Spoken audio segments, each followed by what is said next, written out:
London, 1893. A thick fog rolled down Baker Street, seeping into the home of Sherlock Holmes. Inside, warmth radiated from a crackling fireplace.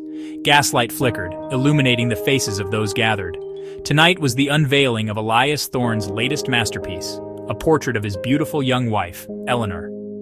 Elias, a renowned artist known for capturing the soul of his subjects, stood proudly beside his easel, draped in a velvet cloth. His eyes sparkled with anticipation as he looked at his guests. Among them, of course, was Sherlock Holmes, his sharp gaze already studying the covered canvas. "Behold!" Elias announced dramatically, whisking away the cloth with a flourish. The room gasped. The portrait was indeed breathtaking. Eleanor's youthful beauty practically leapt from the canvas. Her eyes, a vibrant emerald green, held a mischievous glint. A soft smile played on her lips, as if sharing a secret with the viewer. The following morning, a frantic message arrived at 221 B Baker Street. Elias Thorne, in a state of utter despair, claimed his wife's portrait had changed overnight. Intrigued, Holmes and I, Dr. John Watson, rushed to Thorne's residence. The studio was in disarray, paint splattered across the floor, canvases tossed aside. Elias, his face pale and drawn, met us, his eyes filled with a terror I had never witnessed before. "Look!" he choked out, pointing a trembling finger towards the easel. The change in the portrait was shocking. Gone was the vibrant, youthful Eleanor. In her place was a woman aged far beyond her years. Her face, now etched with wrinkles and fear, was ashen, her once sparkling eyes now wide with terror. Holmes, his face an impassive mask, circled the canvas.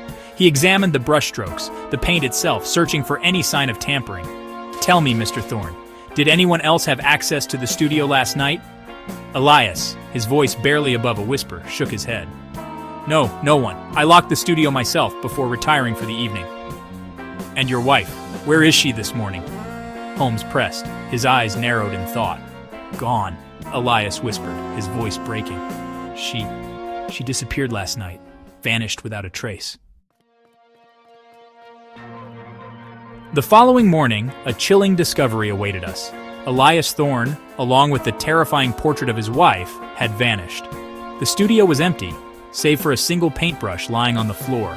Had the portrait been a forgery, the aging a clever illusion? Or had Elias, driven mad by some unknown horror, destroyed his own creation and fled? Or was there something more sinister at play, something beyond the realm of human comprehension? The case, much like the fog that clung to Baker Street, remained shrouded in mystery.